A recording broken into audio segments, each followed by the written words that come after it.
I'm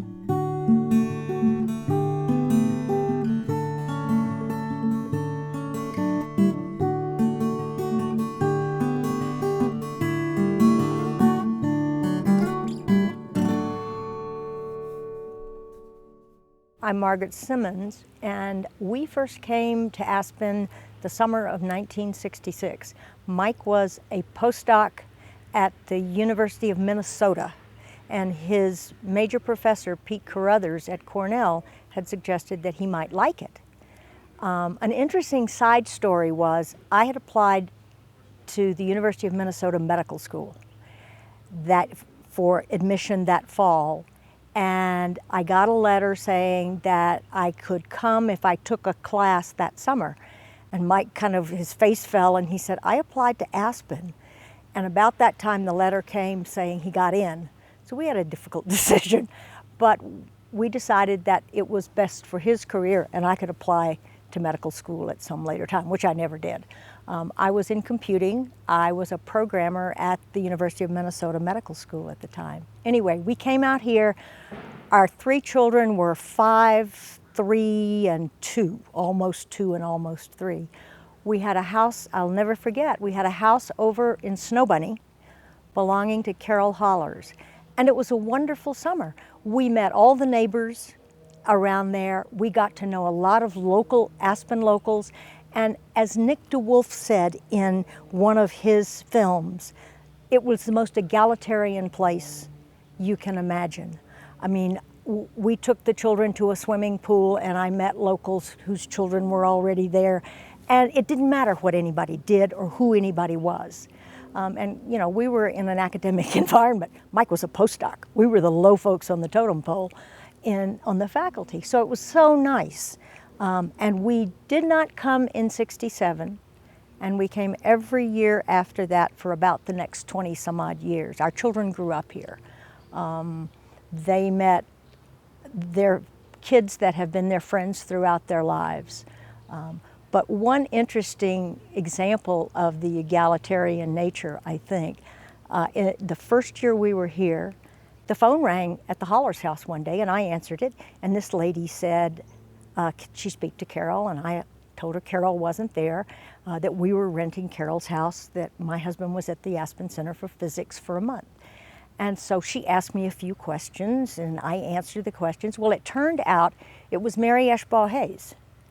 And so a few days later in the society column, so-called, of the Aspen paper, we were mentioned as visiting Aspen for a month while Mike was at the Aspen Center for Physics. And all of the other physicists are sort of eyeing us like, what do you know? But it was just that, that kind of accident kept happening. A few years later, when the Physics Center arranged for parents with small children to use various swimming pools in town, this is after they had closed the city pool downtown, and they arranged for us to use the Meadows pool. And so I took my 3 children over to the Meadows pool and I met this very nice lady who had 2 children and we talked. And it turns out it was the wife of the chief financial officer at the Institute. Well, we got along quite well and Mike and I became friends with her and her husband and were invited to parties at the Institute. Mike is still a postdoc. You know, but they didn't care. The important thing was in Aspen, they didn't care. If we were interesting people, then we got together. And that lasted for a long time. I don't think that's true anymore. And I don't know if it's because Aspen has grown or because Aspen has, a lot of the locals no longer live here, or quite what the reason for it is, but I don't see it anymore very, very much. What I said to Mike after the 45th anniversary thing here in Flug the other day is that I suddenly realized that the Aspen Center for Physics has informed our lives for the last 40 years.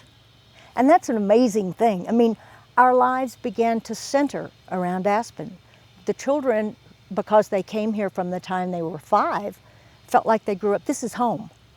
No matter where we lived during the school year, this was home. And they still feel that way.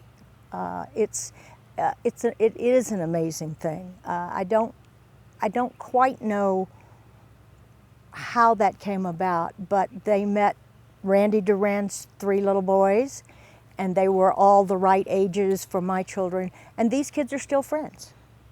Eric Berry, the Berry's child, they're still friends after all these years, and they keep up with each other. And this is not true of the children that my children knew everywhere else.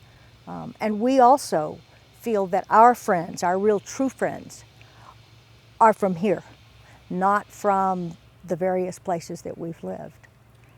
It's an amazing institution in that it has managed to do this for so many people. I've been quite pleased with it. And I hadn't realized that that was particularly true until I heard the fellows talking about the early days, and I went back and I realized that this is how it has been forever. We just now can't conceive of not being in Aspen, and so of course we're moving here. David, our youngest, who is now 41, will be 42 in January, and keeps up with Eric Berry and George Meshkoff, and he and Tim Duran. Tim and my oldest, Trey, who's 46, started out as friends throughout their childhood, but they sort of drifted apart, and for reasons that I don't remember, David, the youngest, who was only 3 years younger than his older brother, and Tim became friends, and they're still friends today. They keep up with each other, they email, they call. When one of them comes to town, they get in touch with whoever happens to be in town. And that has really been a very, very good thing. The 3 boys that were friends with my boys, and in fact Kelly was friends with them too until she got to be a teenager, and that got to be kind of not the thing to do. But those 3 boys, Eric Berry and George Meshkoff and Tim Durand, moved back to the Roaring Fork Valley and all live here now, and so my children see them when they come to town. The youngest, David, my youngest David, who is friends with all 3 of them and keeps up with them, now lives in North Carolina, and he hasn't been to Aspen in a couple of years. The oldest, Trey, who now lives in Fairbanks, Alaska, will be in town for several months this winter, because when it snows in Alaska, he can't get much done in his job, so he comes down here until it warms up in Alaska and he can go back to work. Our daughter lives in Boulder, and she comes over and she does see Eric when she's here, because Eric owns the pet store down the valley that we all go to for pet food. So Kelly sees Eric, but she moved back to Colorado because she loved Colorado so much. We lived for many, many years in Santa Fe, New Mexico, which you would think is very much like Aspen, but the children never felt quite like it was as much home as they felt Aspen was home. So instead of going back to Santa Fe, they come here. The only time Aspen interfered was that very first year when I applied to medical school, and I never went back and did it. My main career for most of the time was in computer science. I started out as a programmer, and when I was a programmer during a time when very few other people were programmers, and so I never had a problem getting a job. And I always said, I will take the job, but I don't work in the summer. I go away for the summer, and because programmers were in demand, nobody ever argued with me.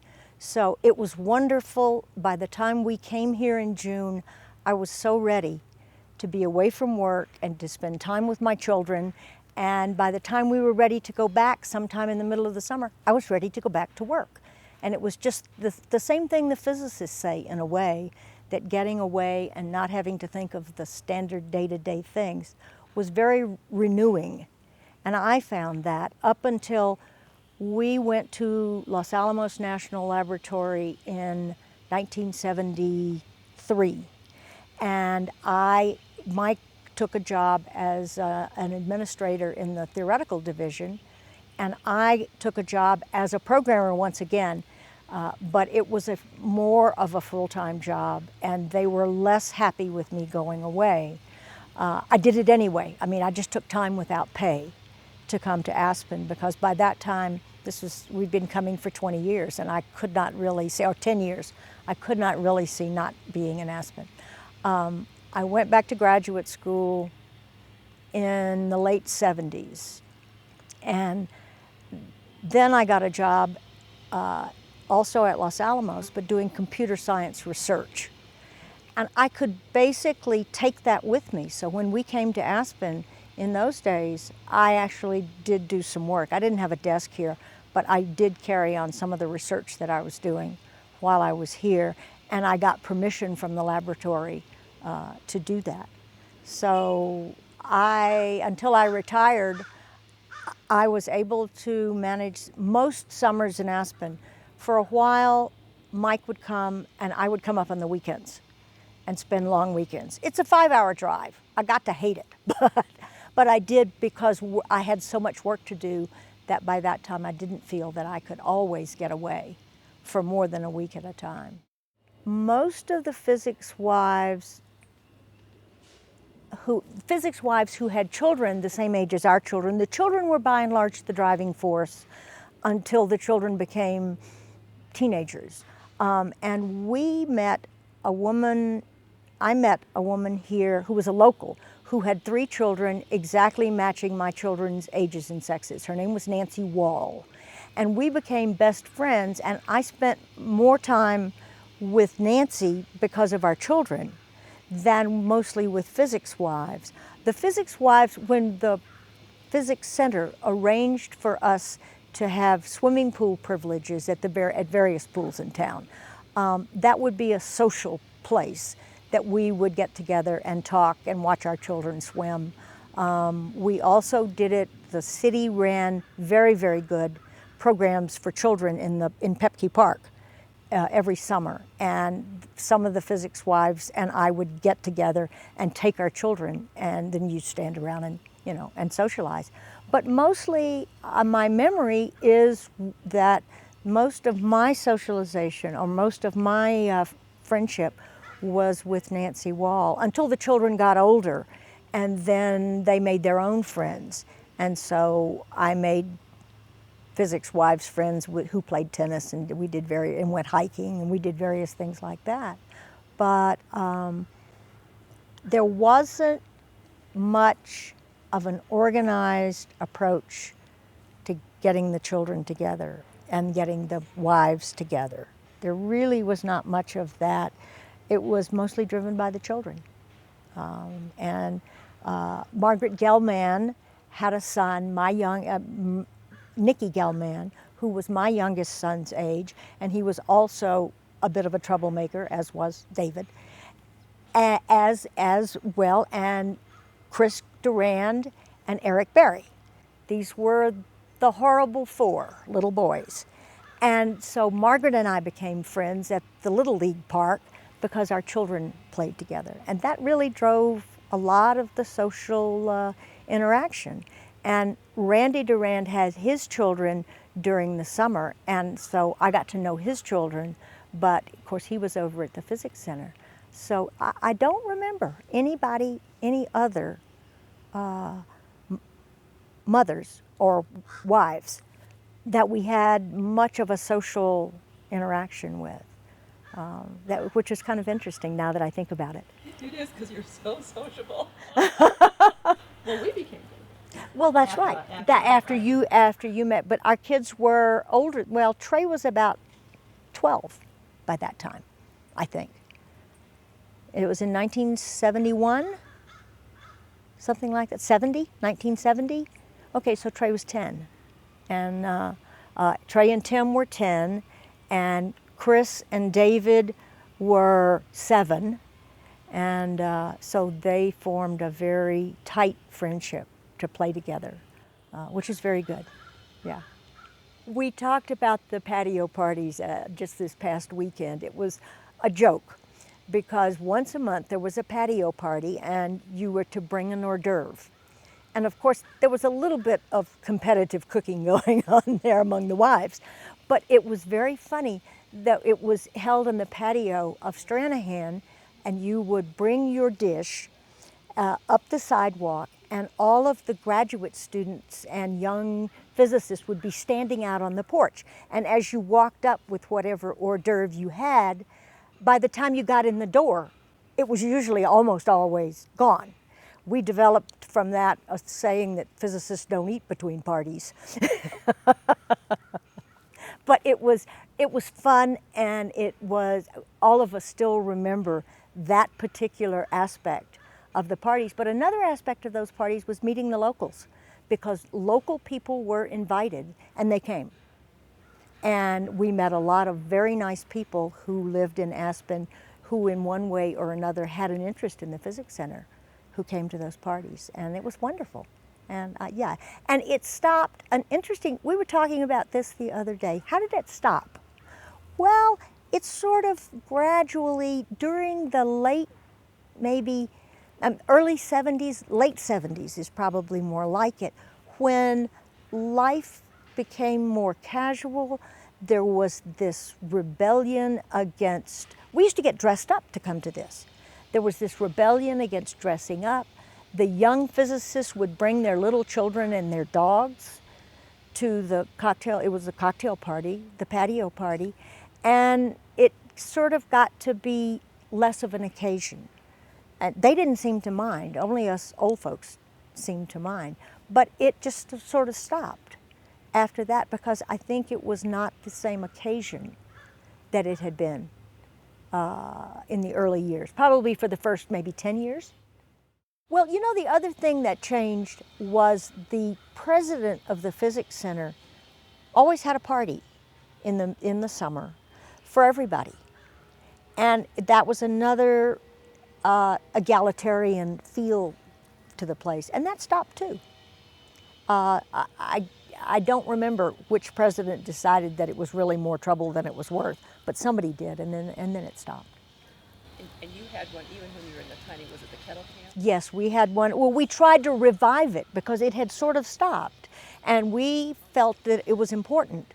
And we had it in kettle camp for two summers, I think. We had it, but then nobody picked it up after that, so it has not.